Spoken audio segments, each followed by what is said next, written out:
Welcome to the award-winning Grad School Femtoring podcast, the place for first-gen BIPOCs to listen in on inclusive grad school stories and learn about personal development and productivity tips. This is Doctora Yvette Martinez-Vu, a certified coach, consultant, and author, and I will be serving as your femtor, providing you with insider knowledge to help you reach your personal and professional goals.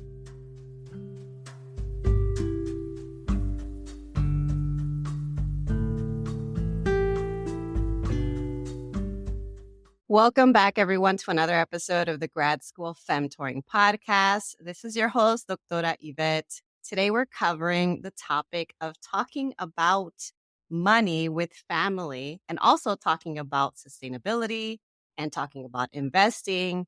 Three topics that I think are really, really important for us to familiarize ourselves with.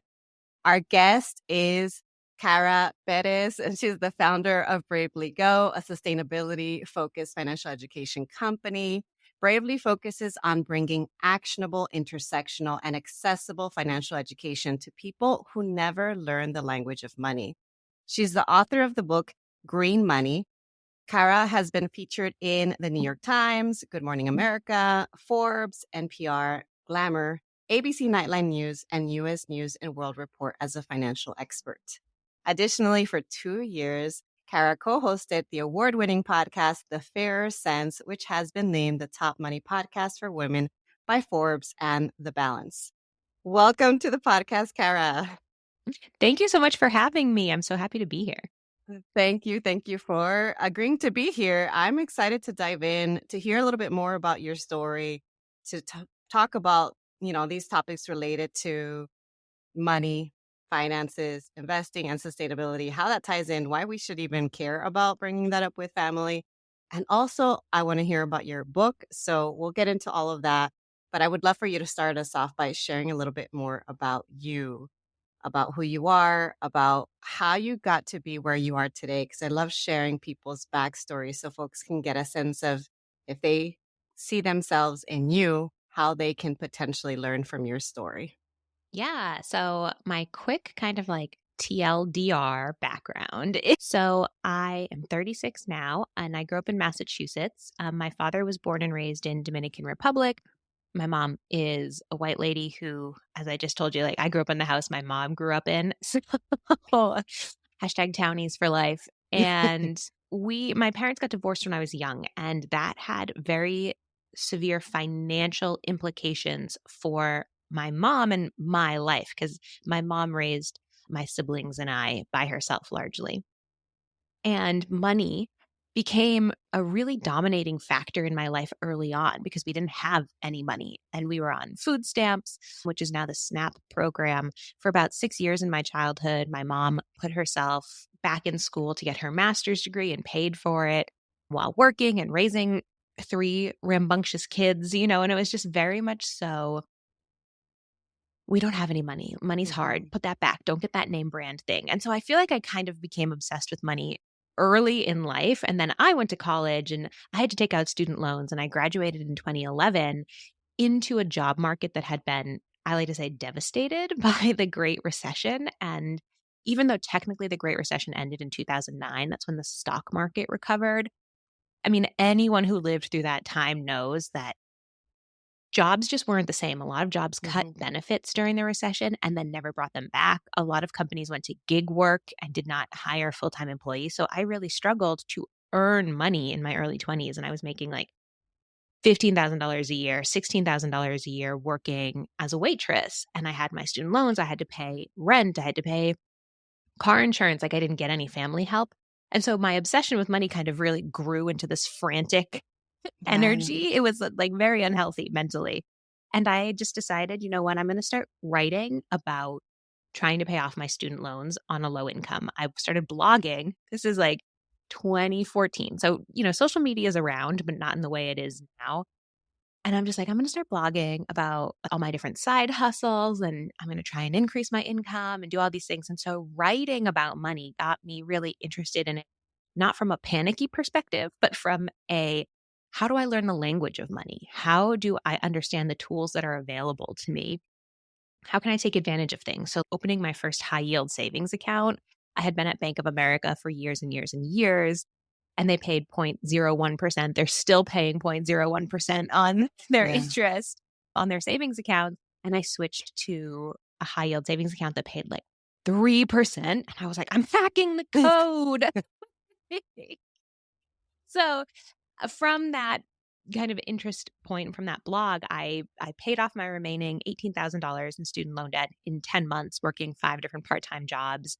I wrote about it. I started talking to other people about money, and I found that even though people always say money is taboo, people are actually very hungry to talk about money, but they're also very ashamed if they have debt or if they don't have a high Yeah. income or if they don't really know. They like want to talk about it, but they're not sure what words to use. And I just thought, I'm going to keep doing this. I'm going to keep talking about money. I'm going to keep blogging. I'm going to get an Instagram account. And it just kind of snowballed into the business it is today. Yeah, and I appreciate you sharing a little bit more about your backstory and even how your early years really shaped your approach and interest in how you manage your money and also in learning more about it, having access to the language and the knowledge, and then sharing your journey, which I'm sure a lot of us have seen ourselves through your journey. Because I'll speak for myself and also say I do know a good portion of my audience, they're first gen and BIPOC, and then they might also come from working class backgrounds, or in my case, from a single parent household. And there's a lot of that overlap of hearing these sayings that people say about we don't have enough, we can't afford that. And that Mhm. then becomes the mindset that we carry into our adulthood. So I appreciate you sharing a little bit more about your story. I'm curious in particular when you started to learn more about money and about investing, how did, yeah, your backstory, your childhood influence the way that you, at least in the early years, I'm assuming it's grown and developed over time, but in the early time when you were first starting out learning about money and investing, how did your background directly influence your choices? So I think I'm in kind of an interesting position because I'm very white. I am incredibly white. I appreciate you It's saying it like that. it's okay. We just have to acknowledge it. Some of us are blessed with the melanin and some of us are not. So it's funny because my whole life people have heard my last name and been like, "Wait, are you Spanish? Wait. What?" Mm, So there's a lot of stuff that many people in our Latina community deal with that I don't deal with, right? No one's being mm, racist towards me. And I bring that up because when I started learning about this, it became very apparent to me. I was like 25, 26, 27 when I started really getting into the world of money. And all of a sudden it started to hit me like, oh my God, my white family is in a very different financial position than my brown family. Because even though I'm very white, it's like me yeah. and my two siblings are like the only white ones on my dad's side of the family. And so I was like, this is crazy the differences in the houses that my family members have. This is crazy the differences in like what people think of as status. On my dad's side of the family, I will say that the wealth building has been slow and also very focused on real estate. Whereas on my mom's side of the family, there's much more talk about the stock market. And I think for a lot of first gen kids and a lot of immigrants, they come from countries where you can't necessarily trust the banking system or the Mhm. financial system in general. And so real estate makes a lot of sense because it's something that's you can own land, right? Like you can grow your own food on land or you can fix your own house. That makes more sense to them. And to my mom's side of the family, who's been like my great grandparents moved from Ireland to the US. So, like in the early 1900s. So, my grandparents were born here. My mom was born here. I was born here. They have much more faith in the system. They have known the language of money a lot longer and they've had access to investing accounts. Like when my grandparents and my dad moved here, they didn't know what the United States stock market really was. Like they knew about it, of course, but they didn't have that and they weren't investing in DR. So they had to open accounts literally in the case of my grandparents, 40 years after my Dominican grandparents had to open investing accounts 40 years after my white grandparents. So it's Yeah. the differences just became very stark to me in the access and the comfort. And so one of the first things that I started to do was just talk about it with like my cousins. I have a lot of cousins and I would just be bringing it up. I'm paying off my debt. And my cousins who were in college or just graduating would be like, oh, yeah, I have to do that too. And I'd be like, yes, you should use this strategy, like use the debt snowball. Mhm. So it started with kind of smaller topics. And then I helped a lot of my Dominican family members open like IRAs and brokerage accounts. And I'm like on them now. Now that I've been in it for 9 years, right? I'm like, hey, did you max out your IRA yet? Remember when we did that together? We opened it a couple years ago. Are you are you maxing that out? Are you like putting enough money in? And so now everyone knows, like I can talk to Kara about money, but I will say, yeah, the background just really highlighted for me like the need in normalizing the topic of money and in diversifying what people think of as wealth. Because it's not just the stock market, it's not just real estate, it is also community, it is also knowledge, and really trying to bridge that gap for people. Wow, this is so interesting for you to have had that exposure to two different cultural backgrounds. Also, I'm thinking about how even just generationally, your family, some folks have been in the US longer than others. Some folks have had access to the stock market longer than others. And just you opening up that conversation with your cousins is already, I'm assuming, changing the game and positively impacting the future generations. Mhm. And this actually prompts me to, I was going to ask another question, but I kind of want to dive into that topic first about Yeah. why we should even talk about money, about finances. And we can even, add in the sustainability piece because I feel like it's all interconnected. Why we should have these conversations with our family members. I see clearly, I understand right now, just from what you shared, that it's having an impact in your family. Some of us are still learning about these topics, are still new to it, and maybe because of that, they might feel a little bit more shy in bringing it up. So I'm curious for you, yeah, how can folks start to initiate these conversations with their families? And especially in light of maybe if they come from cultural backgrounds where this is brand new, or like you mentioned earlier, they have this distrust of banking systems or distrust of any kind of financial systems. Yeah, it's such an important question, and really the answer is, I think, don't expect your family to have the same views as you right away or ever maybe, but don't I was so excited to learn about money, and to me it was so interesting and so fascinating, and not a lot of people feel that way about like Yeah. how the stock market works. Right? And I think a mistake I made earlier on was expecting everyone to want to spend 3 hours talking with me about this. So I encourage people to just start with questions and don't come in not like a question like, "Are you saving for retirement?" That's fine, but we can do so much better. Instead asking like, "What does retirement look like to you? Mom, what are you thinking of for retirement? What do you want from retirement?" And kind of make it special and exciting. Starting from a lifestyle perspective, I think really helps because then people will say things like, well, I want to spend time with my grandkids, or I want to go, split time between here and DR, right? Like people will say the things they want to do. And then you can bring up the how are we going to make that happen? Is there anything, if your parents are still working, for example, do you guys know about your work benefits? Do you have life insurance through work? Let's check. Let's check, let's just go find that information as opposed to coming in with like spreadsheets and words that they might not know. And then also understanding that they may have different versions or different definitions of what success or wealth or safety looks like. And they may have different expectations than you. And that's okay because they have different life experiences and they're allowed to have different goals for themselves.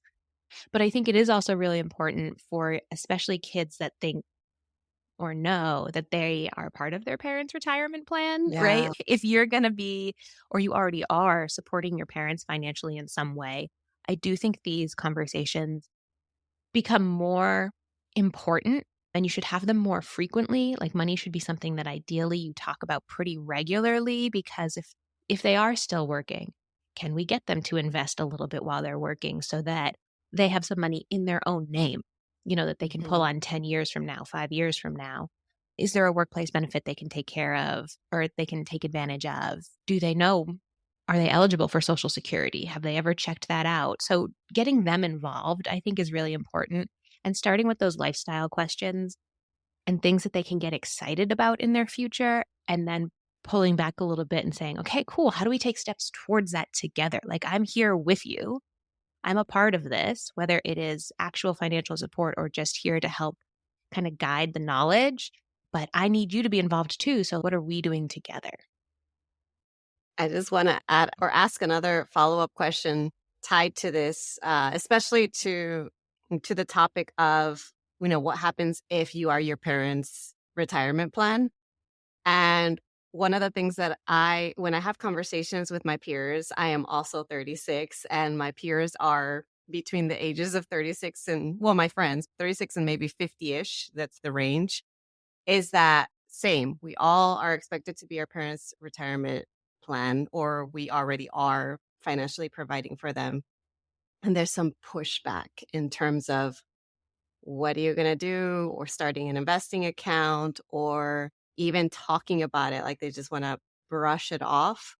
Or in my case, my mom flat out says, I'm going to work until I die. Like I'm going to work until I can't work any longer. And I brought up these conversations around, what if something happens to you? What if you are no longer physically able to work? Oh, And for yeah. her response is, I'm going to figure it out. And it is a bit frustrating because it makes it hard to take that next step of, okay, let's take a look at your Social Security benefits. Okay, let's take a look at what you have saved up. Okay, can we move that over to an investment account? And even navigating, managing all that information can be a challenge. But in any case, so tied to this idea is, what thoughts come to mind for you when an individual faces a lot of resistance or pushback, especially Yeah. from elderly family members in particular? Oh my gosh, this is just making me think so much about my nana, my Dominican grandmother, who just has been so grumpy for the last 2 decades, I wanna say. And, like, I love her so much, but she's 95, she'll be 96 so soon. And she's just grumpy AF, and she doesn't want to, she doesn't wanna talk a lot about many things, like, sometimes she don't even wanna talk about what we're watching on TV. She just is difficult to get into, and one of my aunts has really taken on 90% of her caregiving and, like, having these difficult conversations with her, and so this is something that I think, unfortunately, there is, like, emotional preparation that we have to do to understand that, again, like, our parents or our grandparents have different life experiences, and they have different takes on things that are valid. She said with a look on her face of like, "Mhm, I want to like respect and honor where they're coming from, but it doesn't mean it doesn't make it more difficult for you, right? Or for Mhm. us." And there's that emotional frustration that I would say it's actually really important to stay in touch with and to try and stay in grace. So don't try not to pick fights, because that's just going to widen the gap. And that means that we have to do more emotional labor, and it's not really fair. And just accepting that unfairness, actually, to saying Mhm. it's not unfair. Sky is blue. This is not fair. And these are just like immutable facts of life. And that sucks and it's hard. But I think if you can accept that there will be some conflict or that you will meet resistance, it then leads to the next step of helping them realize that that no action actually is an action. So if people don't want to look at a budget, right? I work with people one on one as a money coach. And if people don't want a budget, I just ask them, well, how do you think you're going to reach your goals? And no one has an answer to that, right? Much like your mom. She's just, Mhm. I'll find a way, but that's not actually a plan, right? And so having that conversation again and again and again, knowing that you'll have to have these conversations multiple times, Yeah. and asking or trying to get the information. Can you make me power of attorney? Can you let me know what's going on in your bank account? Can I have access to your Okay. bank account? Something like that. If you can at some point get access so that you can begin to make some of the decisions, I encourage people to explore that, through legal channels. Don't be trying to into your parents' bank account up front. But sometimes you do have to just sort of step in and make calls if people really won't. And finally, don't feel like you need to do this alone. Like in my family, like I mentioned, one of my aunts really has 90% of the caregiving burden has fallen to her, and she has 5 siblings, and that's not okay, right? So, getting your siblings involved if you have any, getting cousins involved, right? Like partners, spouses, whomever, just know that you don't have to do this alone. I think especially like eldest daughters feel that they must be the ones who always have the answers, who are always in charge, and there is at a certain point, depending on how much resistance you're meeting, like, I can go no further here. Maybe I need to pass it to my brother and he needs to Mhm. come in and talk about this, or maybe my cousin needs to do this, or maybe I need to hire an attorney to get my mom to sit down with someone that is in a position of authority that she respects more than me, right? Mhm. So just putting together your like Avengers Assemble team to help the people in your life, I think is so, so, so important. Yeah, I appreciate that too because you hit the nail right there where you said as an eldest daughter or sometimes the eldest child, there's this pressure of I have to figure it out, but reminding yourself that you don't have to do this alone is especially helpful. Actually, as a millennial, I also kind of want to bring up what happens when the resistance comes on the other end. Like I have Gen Z siblings, for instance, Mm. and I'm thinking here of the sustainability question in particular tied to investing of folks who are like, I don't want to invest because I don't want to put my money to support these evil companies. And I know they care they care about values based investing as well. Or if they're going to spend their money on something, they want to make sure it's related to something that they believe in. Do you have any tips or insights on that? Because that's actually something that I feel like I'm learning. I'm actively Mhm. learning about this. I feel a lot more comfortable with questions of budgeting, investing for retirement. But when it comes to thinking about investing and sustainability or investing ethically or in a values aligned way, that's still a bit challenging for me. So I'm curious your thoughts on any thoughts that come up for you related to that.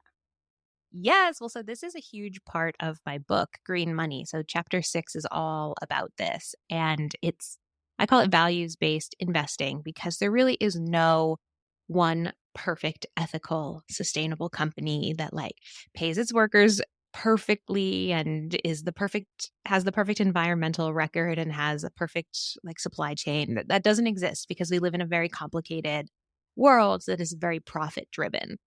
And so, under shareholder capitalism, if you want to participate in the stock market, you are going to have to make some compromises. And that's, I think, Mm, okay. Like a compromise that I have made is I don't invest in fossil fuels.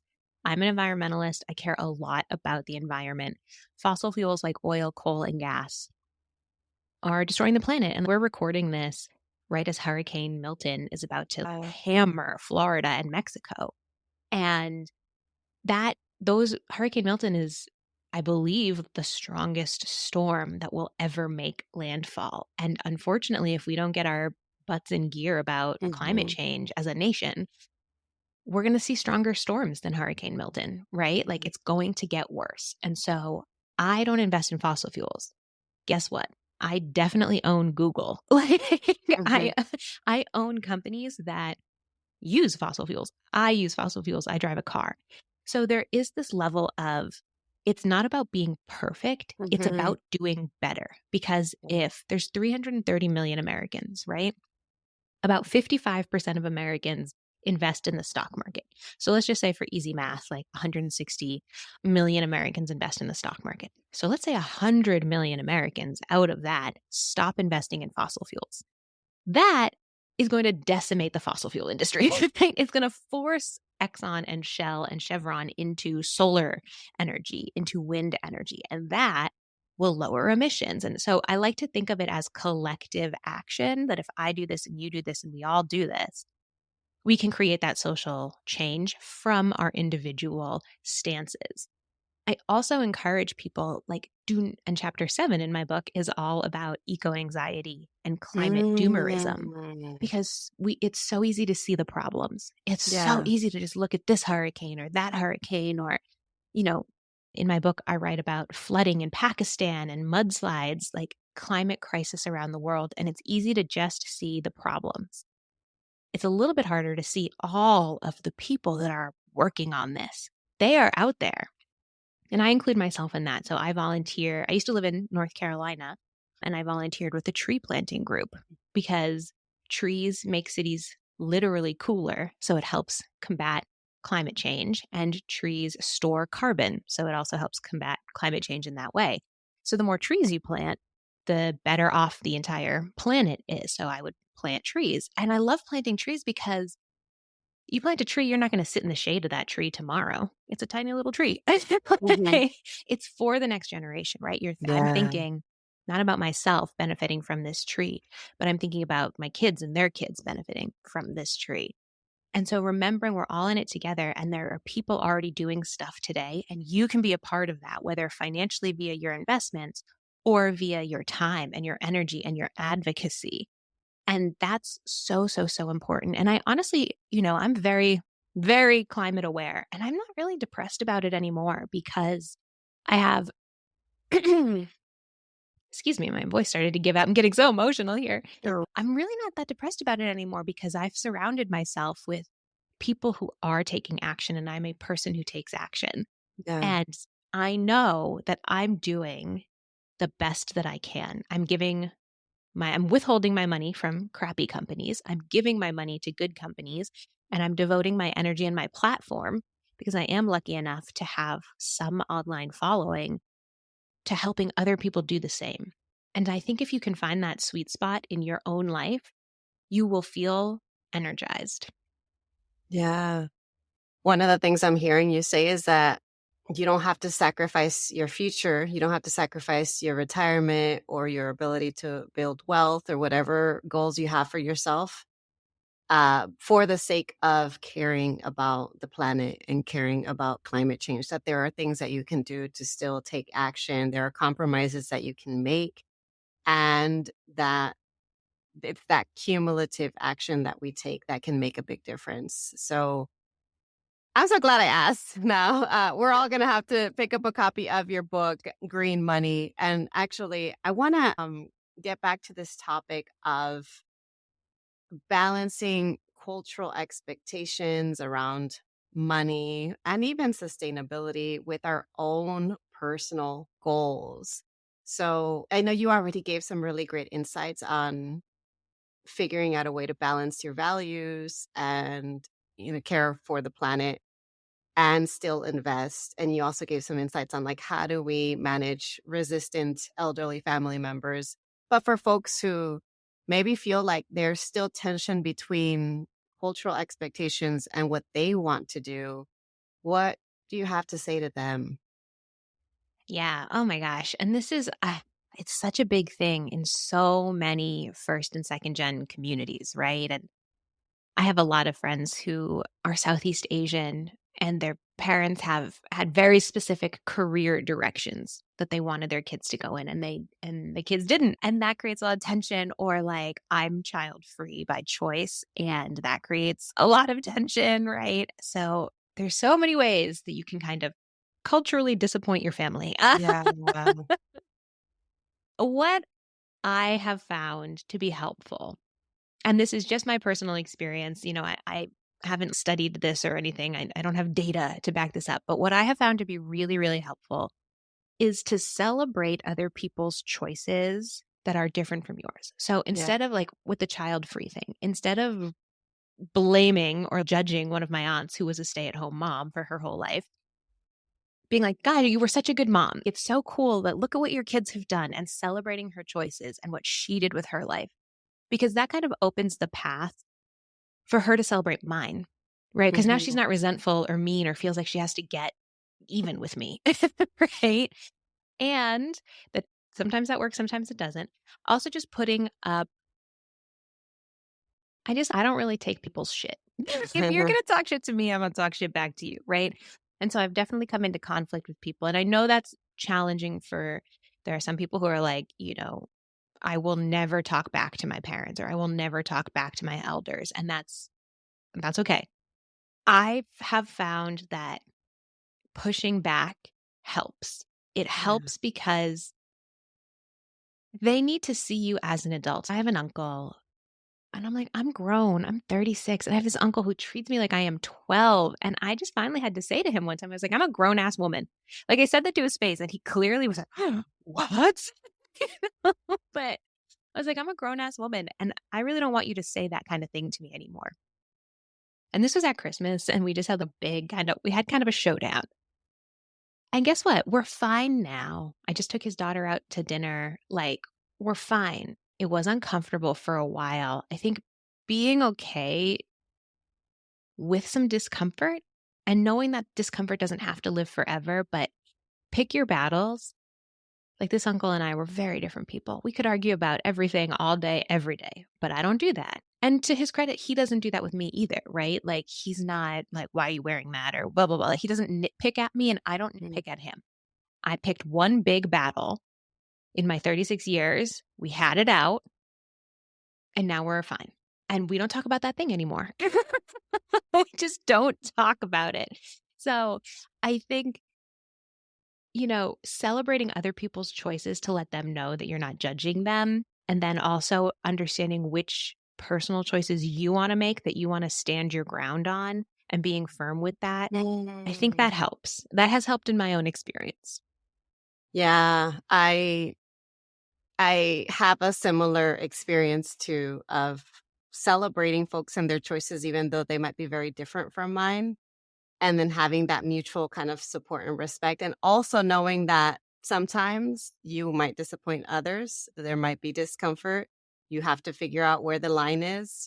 For me, in my experience, has been the figuring out what my non-negotiables are, or what the things that I absolutely will not refuse. I refuse to do. One of the things I refuse to do is mixing certain types of money with family. So I can respect and celebrate a family member who maybe co-signed on a home loan or on a mortgage with someone.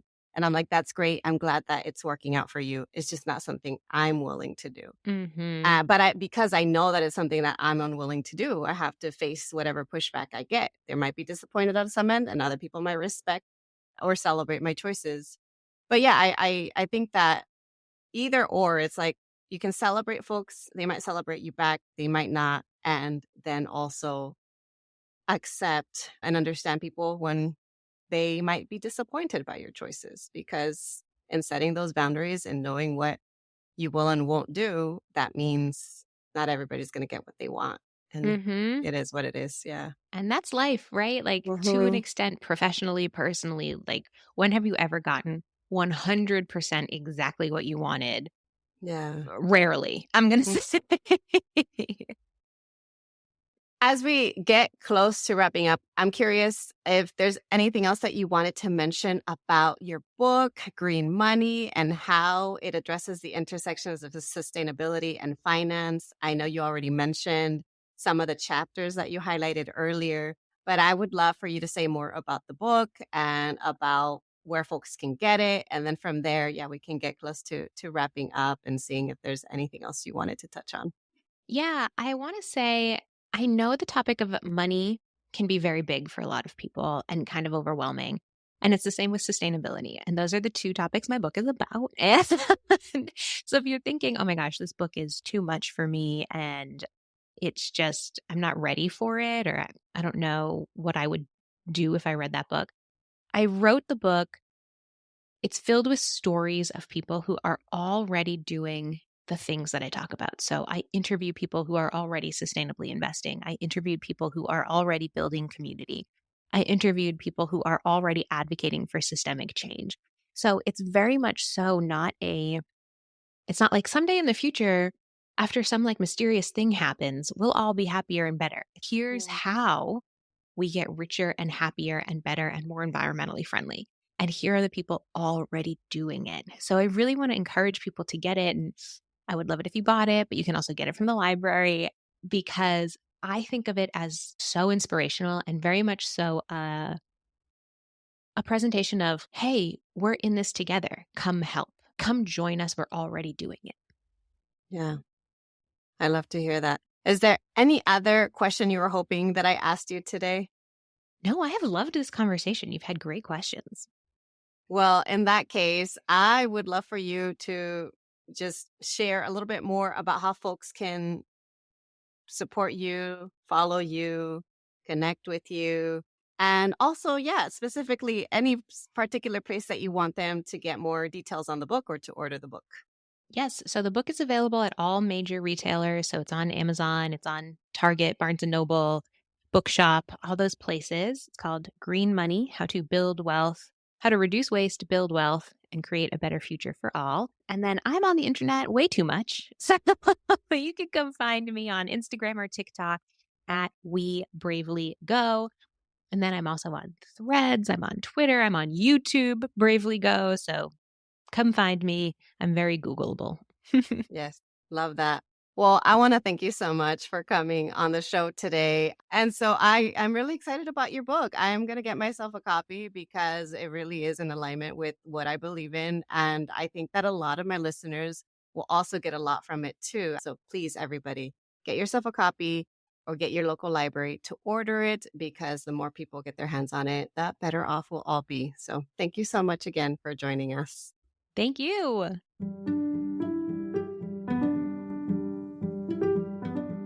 Thanks so much for listening. If you liked what you heard, here are 3 ways you can support the show. The first is to make sure you're subscribed and leave a review on Apple Podcasts. The second way is to get your copy of my free resource kit linked in my show notes. This kit includes tools, worksheets, and podcast playlists on all things grad school, productivity, and personal development. The third way to support my show is to follow me on social media. You can find me on Instagram with the handle @GradSchoolFemtoring and on LinkedIn by searching my name. Thanks again for listening, and until next time.